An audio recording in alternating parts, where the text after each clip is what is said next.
the lessons that we learned along the way.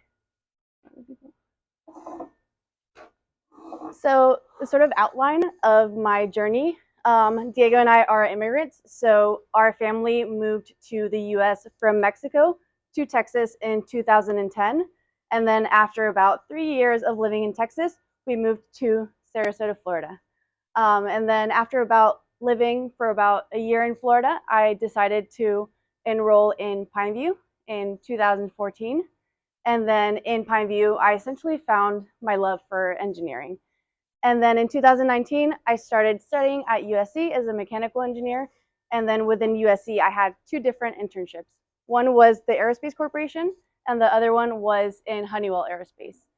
And then after I graduated from USC in 2013, I went on to become a full-time design and analysis engineer at Boeing in 2013. And then I did that for about a year and a half, until which time I left to pursue my master's in aerospace engineering at Virginia Tech.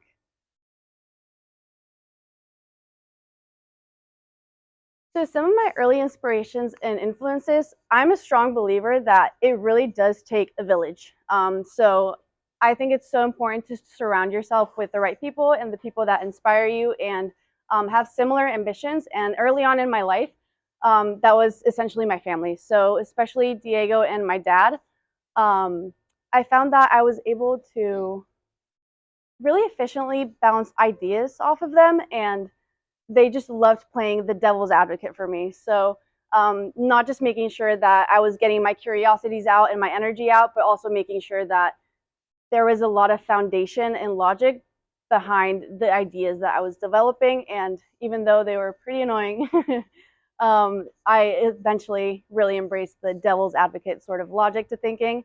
And I was able to develop my ideas to pretty fine cutting points. And then I also believe it's so important to stay inspired. And so I did that through movies and books like Interstellar, and then literally reading anything by Neil deGrasse Tyson. He's one of my favorite scientists. Raise your hand if you listen to Star Talk. Yep, there you go. Same. That's great. Love that. And then when I got to Sarasota, I realized that the Kennedy Space Station was literally like 2 hours and 45 minutes away from here. So I obviously had to drag my entire family out to go to a rocket launch and watch it. And then my math teacher encouraged me to pursue STEM because she saw some kind of potential there. And then in middle and high school, as I mentioned, I went to Pine View, and within Pine View, I found a great community that really fostered that curiosity and helped propel me forward. And then likewise, I learned how to be a collaborator and essentially be the person that I want to see in others and want to surround myself by. And then rowing, or Sarasota Crew, I was a part of rowing, and that was great.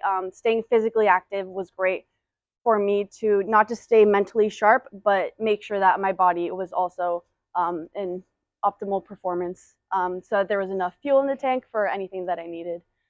And then, of course, I was a Suncoast Science Center volunteer. I volunteered here through a series of different sort of initiatives that they had.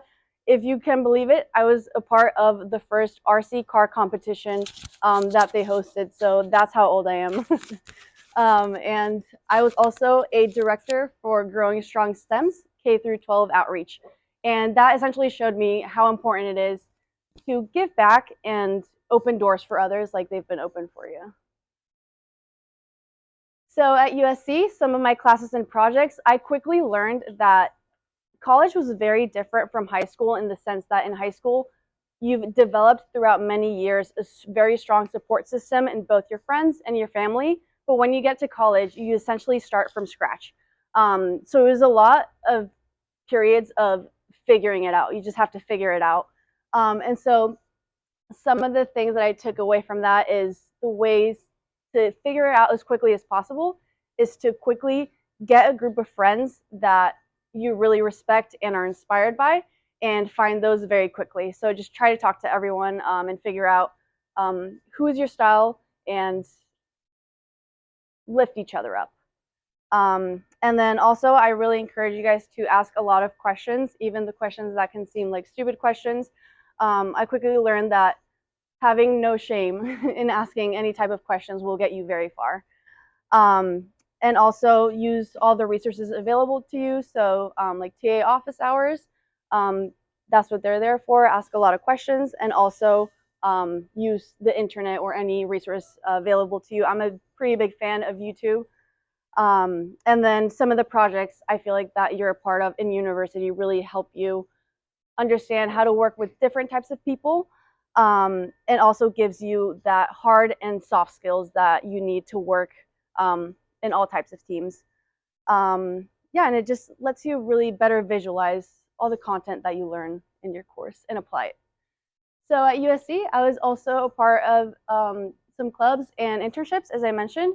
In the Aerospace Corporation, one of the projects that I was a part of, I had to travel to Hawthorne Airport to inspect a coolant leakage issue in the Twin Otter airplane. And that was my first sort of real visualization of the application of what I was learning in the classroom and in the projects, and how it's actually applied and how it's actually useful in the industry. And so traveled to that airport, and then we developed within a team a useful solution to that coolant leakage issue. So I was just chasing that rewarding feeling of essentially tackling and taking on really challenging problems. And then in Honeywell Aerospace, I also worked on a LiDAR program and got pretty hands-on with that. So that was also great exposure. And then the club that I was a part of was Formula SAE. I was first started off in the chassis subdynamics or subsystem. And then even though it was great and I learned a lot, I felt that I fit in best in the aerodynamics sub-team. And so I ran a lot of design and analysis there. And learned about CFD and how to not just design an idea, but how to optimize it through analysis or computational fluid dynamics. And we use star CCM. Sorry, our dad is calling me, so I'm gonna,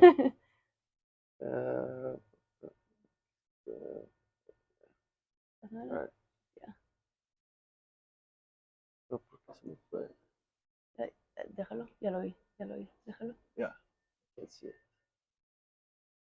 And then in USC, I was also a part of undergraduate research. So even before I entered USC, the university gave me an option to be part of research through a research program. And that was a great immediate start to understanding myself and knowing what I like, what I don't like. And immediately I realized two things. I like research, but I'm not that into environmental engineering, even though it's very cool.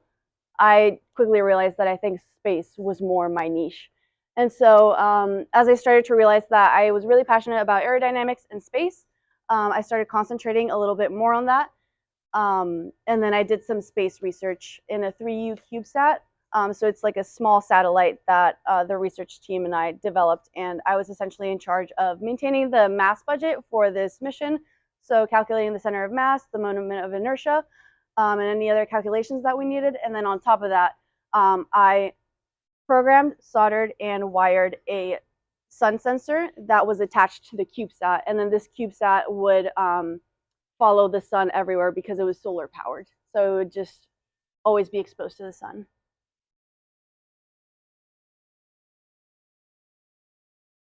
And then after I graduated USC, I went on to Boeing, as I mentioned. And within Boeing, I was an electromechanical design and analysis engineer.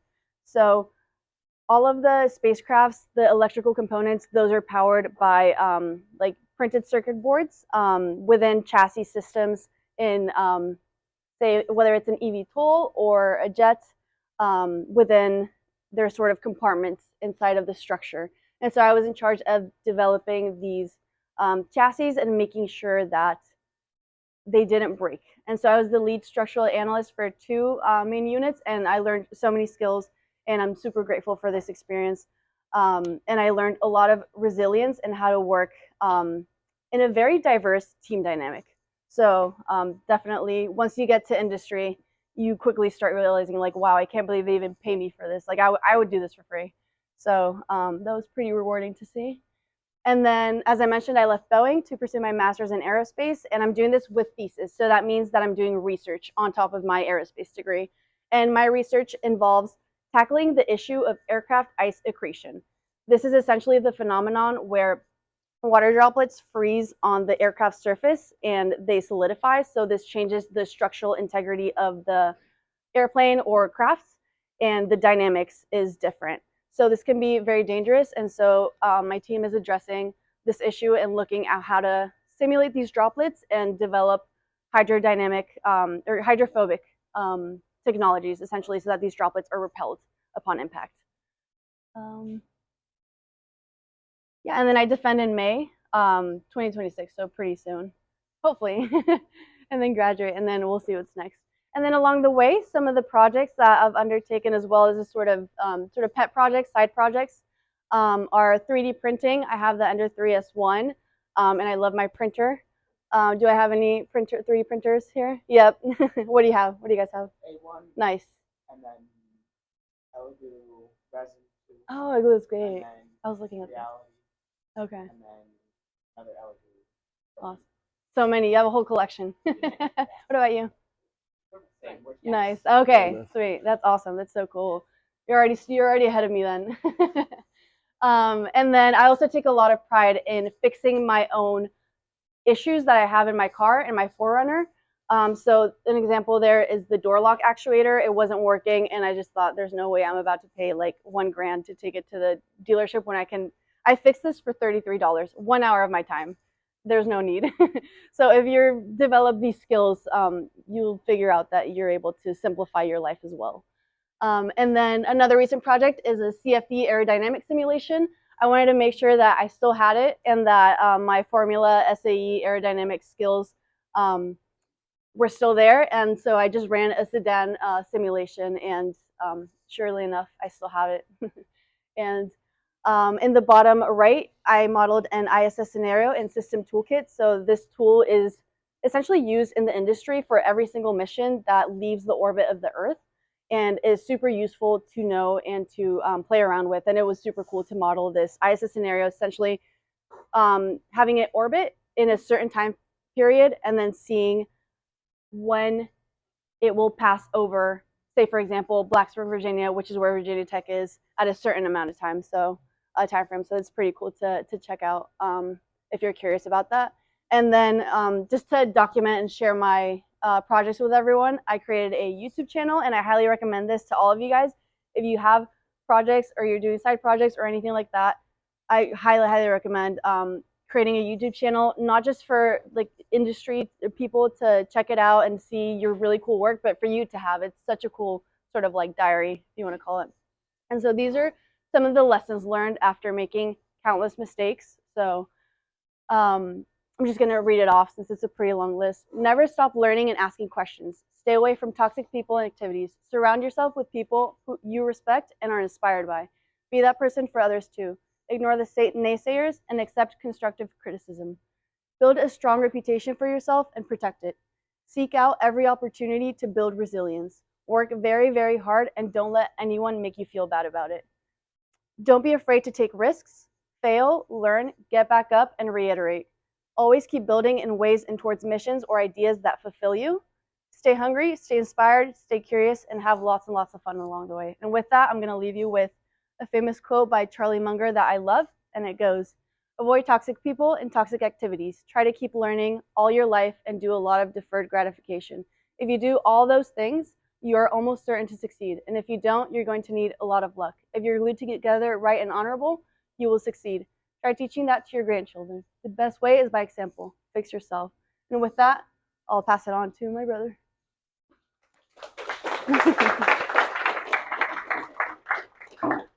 Thank you, Eva. Let me just change some settings real quick. Okay. Let's try this.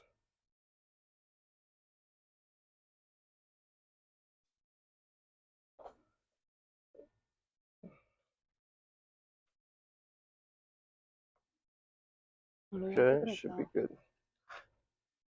Sorry, I wasn't on Do Not Disturb, so when I got a phone call, it kind of messed everything up. So should be good now. Let's Try that again.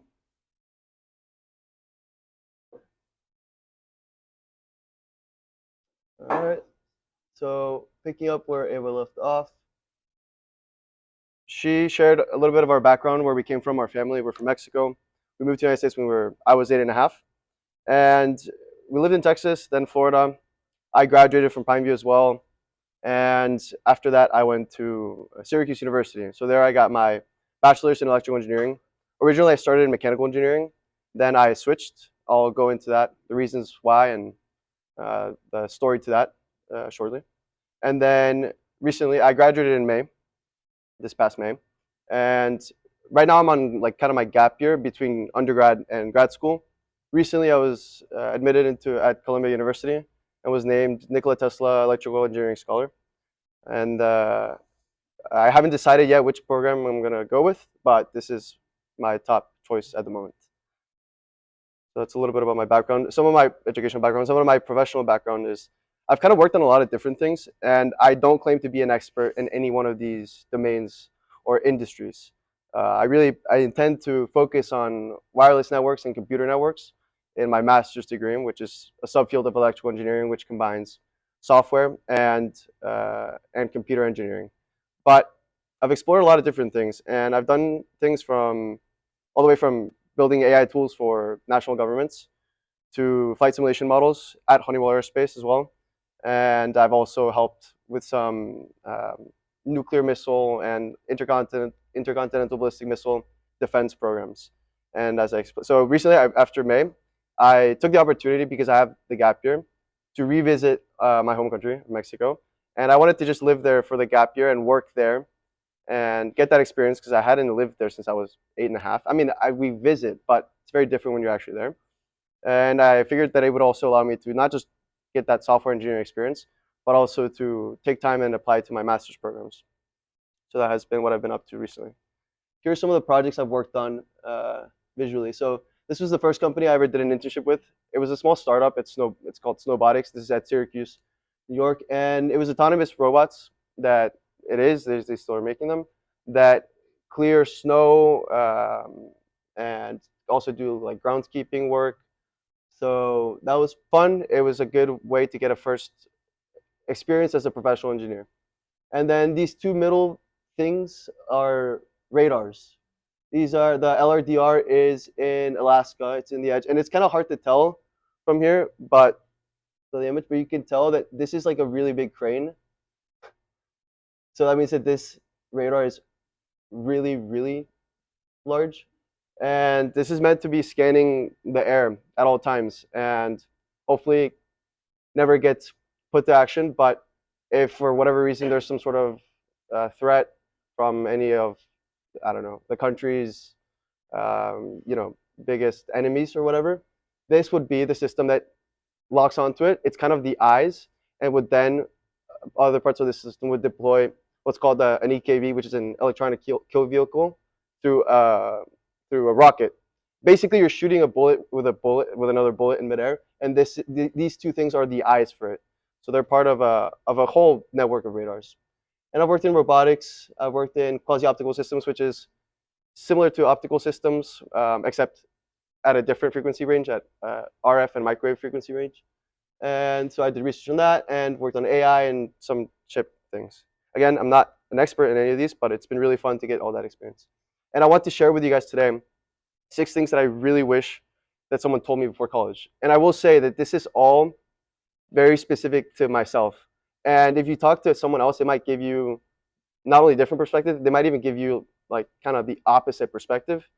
But this is what has really sort of summed up my experience in 6 little key points. So has anyone heard something along these lines of, hey, you are into X industry, you should get X degrees? Maybe you guys in the aerospace club have heard something similar like this, right? I certainly heard this. I was into Formula One, going into Formula One and cars in general, and I also like planes, going into college. So one of the natural things for me was to pick mechanical engineering, which is where I started. But I don't think this is wrong, or it's not bad advice. It's just, I don't think it's complete. You need to add more context. And the first thing I want to share is that your degree does not equate to the industry you're going to be working in. It can, but it's not always necessary. For example, I worked at Honeywell Aerospace, and I was working on the avionics deck for this. It's an experimental aircraft. This is for eVTOLs, which are electric vertical takeoff and landing vehicles, but they go from vertical takeoff to eventually transition to horizontal flight. It's actually a really tricky dynamics problem. So right now it's kind of the Wild West for these eVTOL companies. So we were working with Vertical Aerospace, and this is their VX4. And I was really hands-on working with flight simulators and working on all these complex decks and panels. But I was an electrical engineer, and you don't have to be that exact. What I was doing was something that aerospace engineers, not that they couldn't if they didn't go down that path, but they were focused on other parts. I'll give you some more examples of engineering roles in the aerospace industry that don't have to do with an aerospace engineering degree automatically. So for example, we have many mechanical engineering roles. Of course, Eva shared countless. And you have things like, your people that are making the rockets, like that's the Raptor engine, its evolution, and working on the ailerons and the actuation and things like that for the different spacecraft or aircraft. And then we have other roles as if you study computer engineering, you could work on things like the FPGAs, and the ASICs, which are all the different kind of brains that control the programming of the aircraft. And then, of course, as AI becomes more prevalent, then they will increasingly have to carry that work of integrating AI onto spaceships and aircraft. And then, of course, electrical engineering. This is very similar to what I did. I would work on these sort of control panels, not for like the Apollo, Discovery, and Dragon, but for the vertical aerospace vehicle. And these are all jobs that are in the aerospace industry, but do not require. They're very different to the physics and dynamics problems that an aerospace engineer chooses to focus down on. So you should really kind of ask yourself, what do you actually enjoy doing, and what are you good at? So of course, you've heard the follow your passion advice. I also, again, think that's incomplete advice. It's not necessarily wrong, but I would say follow your passion within things that you are already kind of good at, because it's going to make your life much easier in the sense that your work and your day-to-day is not really dictated by your industry. After a while, you kind of not that you forget, but it becomes background noise of like, oh yeah, I'm in the aerospace industry, or I'm in the defense for radars or whatever. It's like, oh, I'm working on this chip and on this program, or oh, I'm working on this piece of hardware that's going to go on this other thing. And that's dictated by the degree that you get and what skills you focus on during college. So the next piece of advice, I think this is really important, and I learned this the hard way. All these I've learned the hard way. This one I particularly learned the hard way. It's focused on academics and skill building. So I heard these things before. Maybe you've heard similar things. Things like your GPA is not so important in college, or I never use what I learned in my degree. And me personally, I've found these two things to be very false. I think the second part can be pretty different for different majors, but for engineering, not only have I found it to be false, it also kind of misses the point of some very important parts of your engineering degree, which is your engineering mindset and learning to learn things. So first on the first point, right? So making up for a bad GPA, I always, until partway through college when I really got my act together, I had really bad, I was really bad in the classroom. I had terrible time focusing.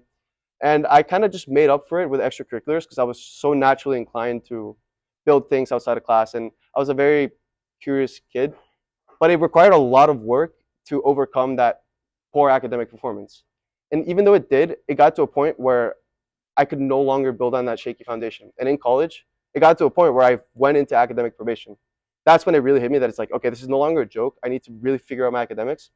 I took time from my extracurriculars, stepped away, and focused on purely academics. Because it wasn't my strong suit, it took some time to build that skill, but eventually it is a skill and you will learn to become better at it. And once you kind of get the skill under your belt, you get used to the sort of the tempo and what it looks like to get into maybe the dean's list or hitting your academic GPA goals.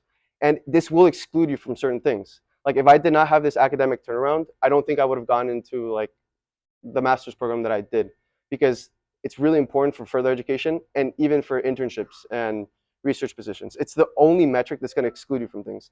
There will never be a, oh, you need to have minimum 3 clubs requirement. It's, if there's a requirement, it's going to be on your GPA. So I don't think it has to be a perfect GPA, but I always have some logic behind it. For me, it was like, I want to make the dean's list every semester. After, of course, after not doing that for a long time, realizing that I really needed to get my act together. And dean's list in my school was 3.4 plus. So it's like, okay, as long as I'm getting 3.4 plus, I can also work on other things. But if I'm not doing that, then I don't know if I should be spending time on other things. And then about the course material, I would say be optimistic. If you do go to engineering school, there's going to be a lot of people that are going to be pretty cynical and talk about how all this is so boring and it's like not even applicable and not useful. If you guys are here and if you guys intend to go to engineering school, you're probably doing it because you find it pretty cool. And I do want to share that it is really cool. It's really amazing when you're able to drive a super long equation that really just you could not get your head around, and then eventually you figure it out. And everything that it implies and all the small and big things that you learn, it's really interesting material. So be optimistic about it, even if people around you are being really negative. And again, even if you don't use the material, you went through the difficult task of learning something that's, classes get, early on, they're not so bad. They get really hard in engineering school. That's a skill. You learn how to learn, and you will apply that to all aspects of your life. And yes, so next thing is choose your extracurriculars wisely. This kind of goes hand in hand with prioritizing academics. And this kind of assumes that you have that in pretty good order, and at least, you're working on that and there's no big problems on the academics side. I would say that prioritize quality over quantity and make sure that you're doing things that are building skills. You're not going to get hired out of college for leadership positions. So even though it looks impressive to be the vice president of this club and the secretary of this other thing, new hires from college are not expected to hold those positions. They're expected to know how to run simulations on certain programs.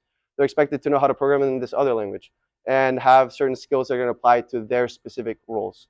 Remember that, and I'll give you a little story. I got really into quantum computing in college, and I wanted to learn as much as I could and make a big impact. So I co-founded with some PhD candidate at the time a club called Quantum Qs, and it was great. It was awesome.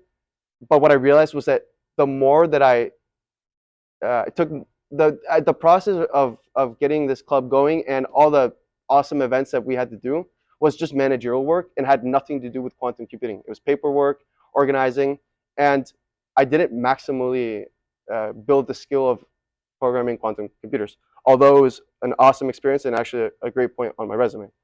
And of course, compounding growth is super powerful. So focus on the inputs.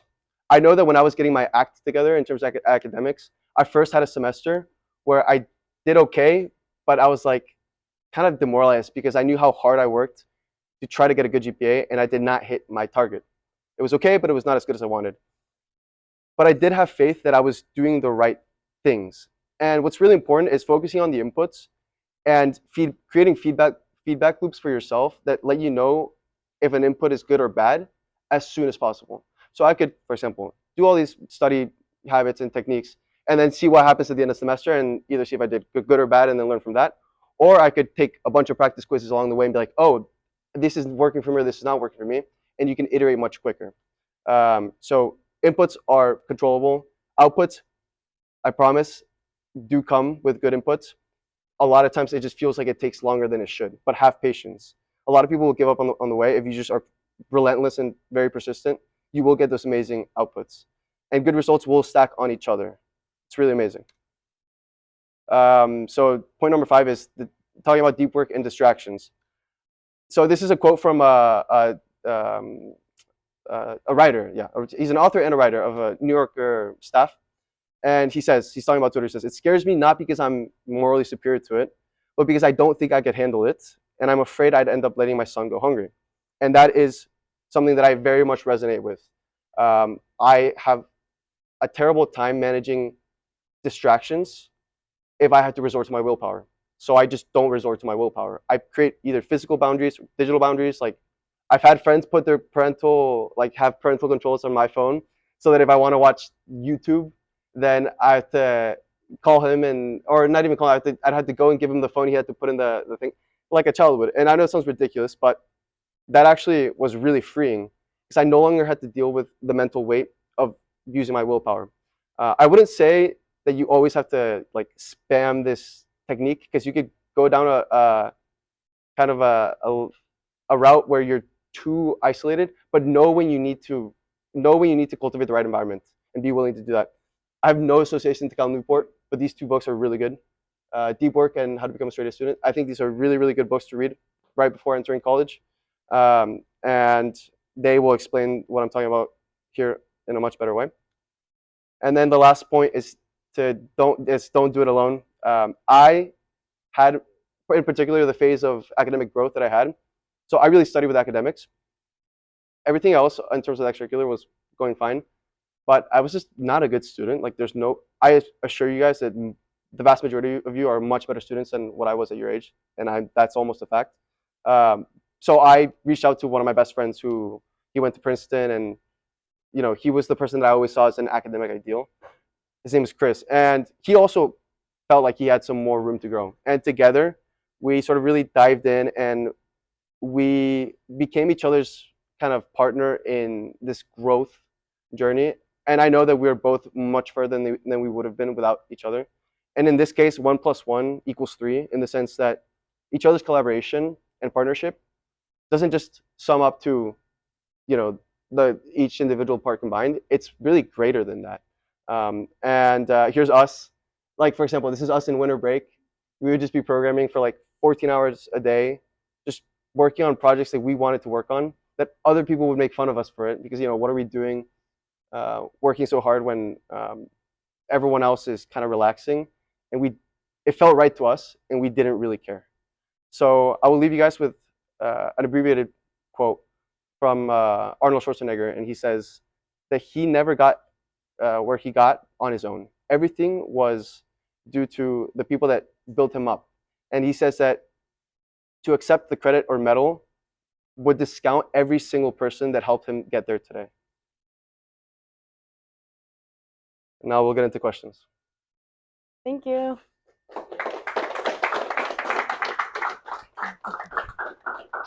Yeah, if you guys have any questions to literally any of us, or you can also come to us after individual questions, or if you want our contact information, I'm always open to any email or phone call. I've done peer mentoring before in USC for incoming freshmen. So if you guys start getting into college and literally looking for anyone like to chat and pick their brain, we're both super available. So yeah. So I guess I'll ask you guys a question first. Where are you guys in terms of, do most of you feel like you're going to go into engineering school or something STEAM related in college? Is that kind of the situation for most of you? Yeah. Is it maybe not engineering, but cool. Something what are you thinking? Kind of techy. Geology, or nice. Maybe some form of engineering, but geology. That's cool. Okay. Yeah. So like the NASA Mars missions? Not quite. Okay. More in Earth. Yeah. Cool. Very cool. Yeah. Nice. Yeah. So I would say that a lot of the advice on my part of the presentation is, I would say it's really applicable to, as long as your degree says Bachelor of Science, I think it's applicable to that. And yeah, I really think that what you learn in engineering school is really about working on really difficult problems, which is something that naturally happens throughout your degree in engineering school. So I would sort of kind of, I don't know what a geology degree requirement looks like. It might be tougher than engineering, I have no idea. But if you ever feel like, and I see this a lot I saw it a lot with my friends that were studying things like film or other things, is that they could cruise by school and still get really good grades. And to that person, I would say to challenge yourself. And a really important thing you can do is build. So for you, that might be like kind of the opposite of build. It would be like digging. It might be like digging for rocks and looking for things, but get your hands dirty. Engineering school will kind of do that to you one way or another. But if you don't go into engineering school, learning in general is about doing it yourself. You might think you know something, and then you have to do it yourself and realize that you have very little idea about the subject. Yeah, it's what you get out of it. Yeah. Totally. The more you get out of it, that's the better. Yeah, 100%. So any questions?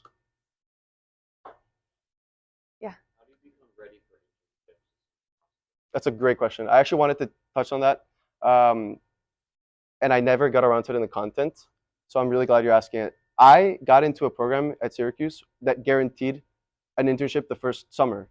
So I saw the difference between me getting that internship right away, which people don't really get internships their freshman summer. Sometimes they do, and it's becoming more apparent.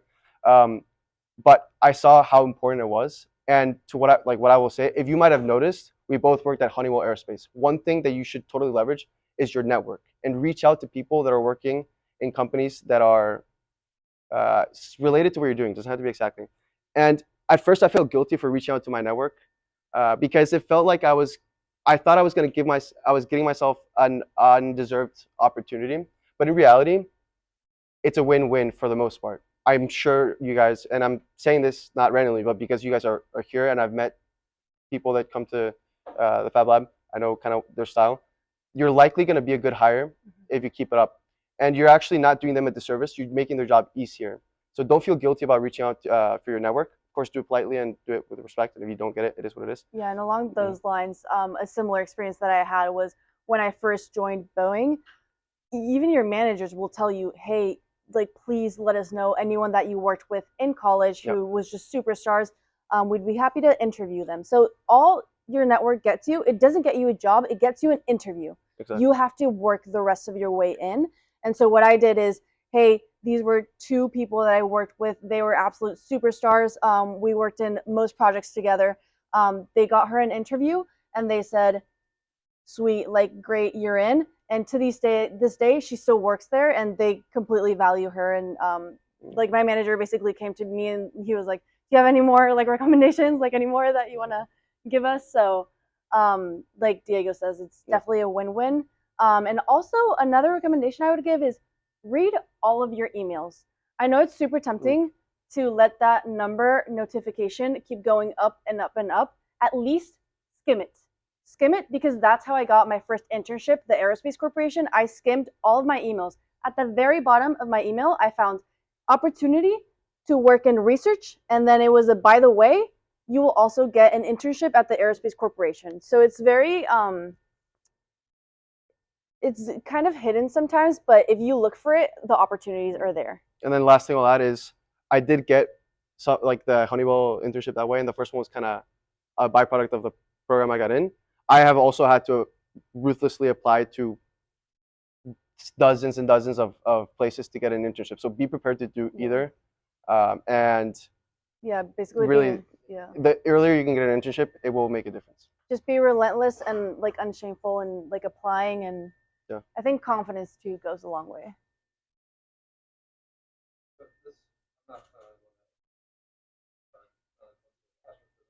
Nice, cool.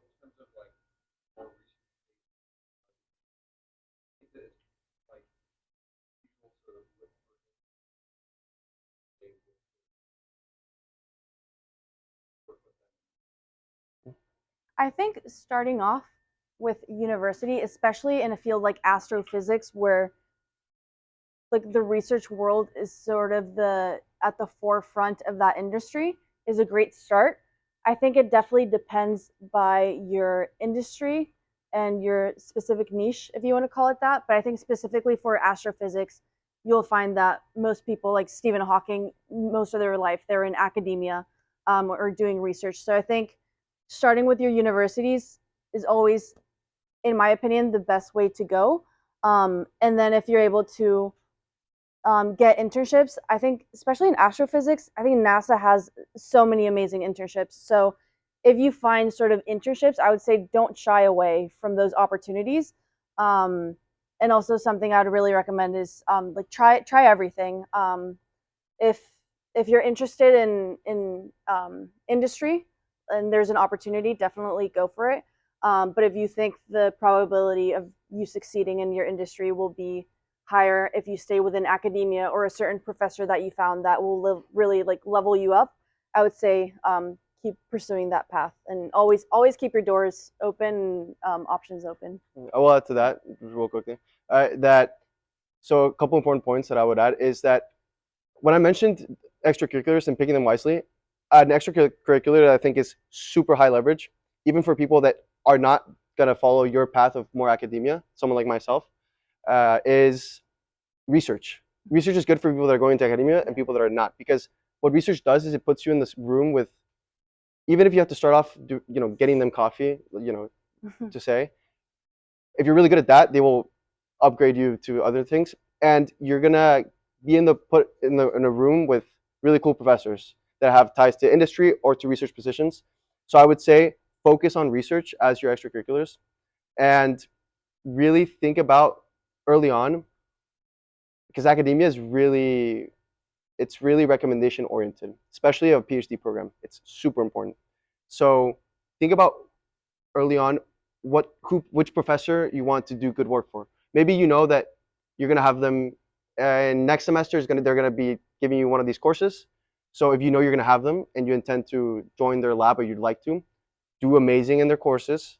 That's how they kind of scout students, is people that did really well in their courses, and then they introduce you to their research group. So definitely think about what relationships you want to cultivate with professors. So how do you like get into good master's or PhD program? Is that also kind of how? So for master, my experience has been master and PhD are actually pretty different. So PhD is usually, it's a lot more of a commitment from the university, because they're going to kind of be wasting money on you, instead of a master's program where you're going to be, and wasting is the wrong word, but they're going to be spending money. Yeah, they're investing in you, exactly. They're investing in you, so they need to really make sure that they are doing it well. And a master's program is typically comparatively easier to get into than a PhD program, and you have to. There's a lot more upside for universities. I would say a master's program, it's pretty similar to applying to an undergrad program, except the fact that you don't have a common app. So I ended up writing, like, I don't know, 7 different applications. So for those, each one was kind of tailored to the university. So it's a lot of work. You don't get to just kind of write one essay and split it up amongst a bunch of universities. But besides that, it's similar to undergrad, except the fact that, again, recommendations are going to be really important. A really good master's recommendation is not, I don't think, make or break like PhD is, but can really carry an application. And the way most people do it is you start off with master's first, and then you go into a PhD, because it's like a win-win. Like, you get to see if this is what you want to do, and then pursue your PhD and continue that longer research. And the professors can also see if this is sort of your style and something that you can feasibly pursue as well. And there is an option to go directly into PhD, but just keep in mind that that's usually not as common in it's certain cases. But definitely, if that's something that you see yourself in, like, don't shy away or back down from that. It's not what I'm saying at all. Just different options. That you were in a thesis PhD. Correct.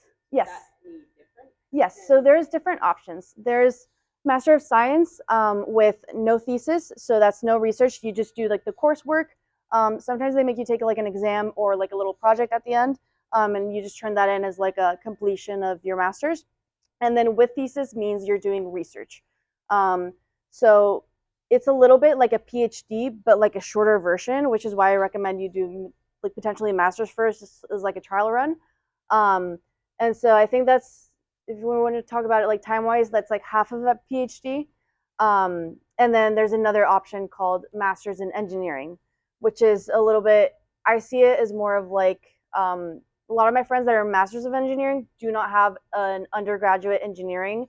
Like, they don't come from an engineering degree in undergraduate. And literally my friend that I'm studying with, she was an English major, and she wanted to all of a sudden become an engineer, and that kind of is like her pathway into engineering. Yeah. I feel like you needed a master's to get the opportunities that you got. Like, you need a master's to get engineering.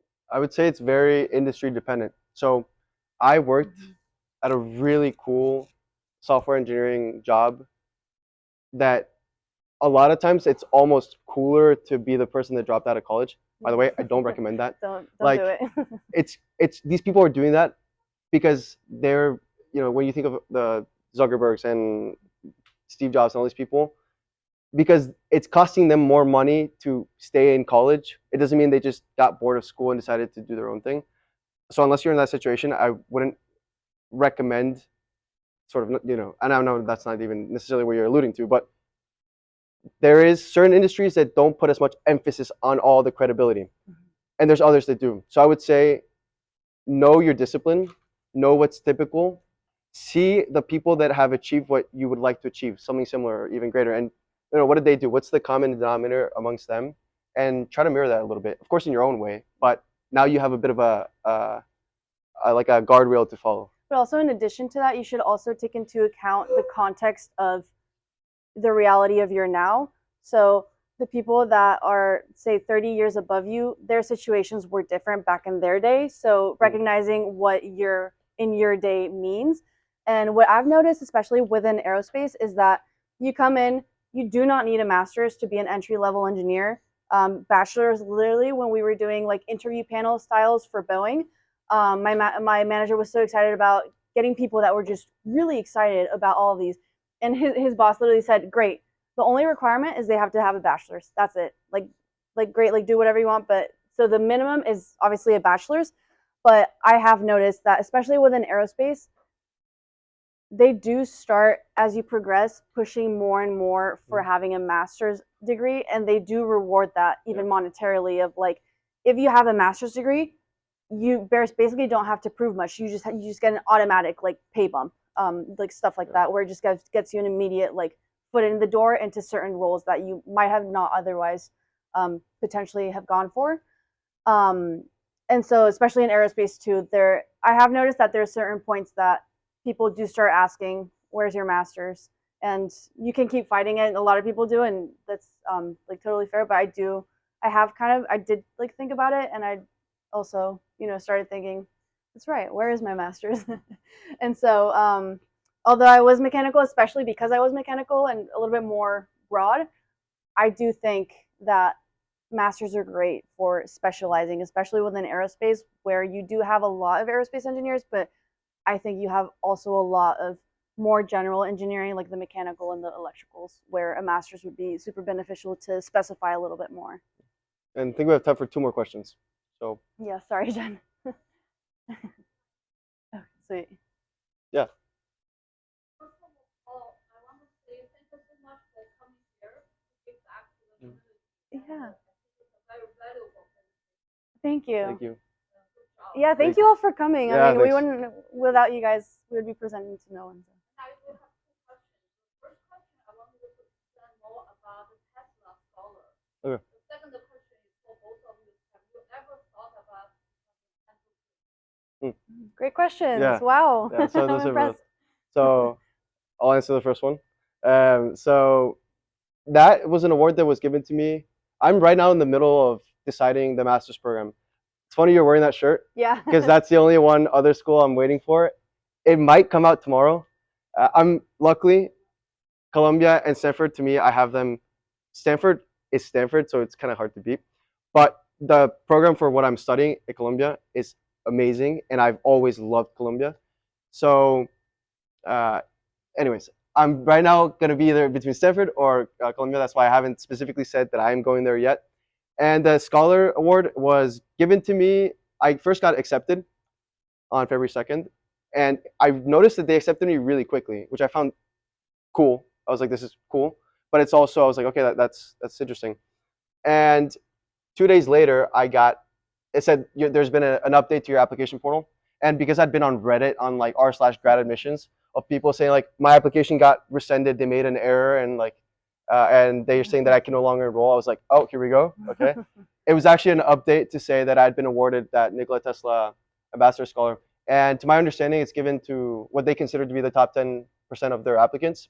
And the scholarship itself, monetarily, it's a drop in the bucket. It's $2,500 one time, which means that it's not necessarily about the money. Because they're not, I also understand it. They can either kind of fully fund it, which is not, you would really have to apply it for that, or kind of just give you sort of that prize and everything that comes with it. Something in between would actually be kind of strange. And what it is that it allows me to enter research roles easier, and it opens certain doors that I wouldn't have without that distinction. So that's where it makes it difficult on their end. It's a smart marketing or incentive because now if I just pick between Columbia and Stanford, I would probably go with Stanford. But now that I have that award, and by the way, this is assuming that I would even get there to begin with, get into Stanford. I actually like it places them on really similar levels because what was the slight difference in ranking is now compensated for, and knowing that I will have doors to walk through much easier in Colombia is an interesting thing, and it's kind of the whole point of the award as far as I've been made aware. And then I'll add the entrepreneurship 100%. I actually intend to get my MBA at some point. It sounds like I'm just collecting degrees, but I'm still, the thing is, an MBA, a lot of people do it later in life. It's really uncommon to do it I'm 24, so it's really common to do it right after your undergrad. So I realized that I can actually undergrad, master's, and hit the time perfectly for like very naturally entering an MBA program. And our father is an entrepreneur, our grandfather is an entrepreneur. It does kind of run in the blood, and that is at the end of the day. I want to study all these things in engineering so I can bring them to market and actually make an impact in society myself. Yeah, and similarly, I feel like I've seen a lot of entrepreneurship. I've had a lot of exposure to it, thankfully. Um, I think I'm not as sure as Diego, but it's definitely something a very strong interest of mine. I think right now I want to first focus on refining my skills a lot more, and potentially as well going into an MBA like Diego talked about, but definitely something that's on the table. And I think as well. I mean, I say it's. I'm not sure about it, but I do think at the end of the day, it's where my path is going to end up as well, just because it's a little bit in our blood. Like we've kind of just seen it as like we know the engineering principles or the entrepreneur principles, and we've been raised with a lot of them, and I think we've been raised with a lot of risk taking principles, and we're not very shy from that. So yeah, I think that's same as Diego. I'm probably gonna end up there as well. So thank you guys a lot. Yeah, thank you guys. Yeah, if you guys have any more questions, shoot us an email. Thank you, Jen. Yeah. Of course. Yeah, of course. Yeah, we'd love to.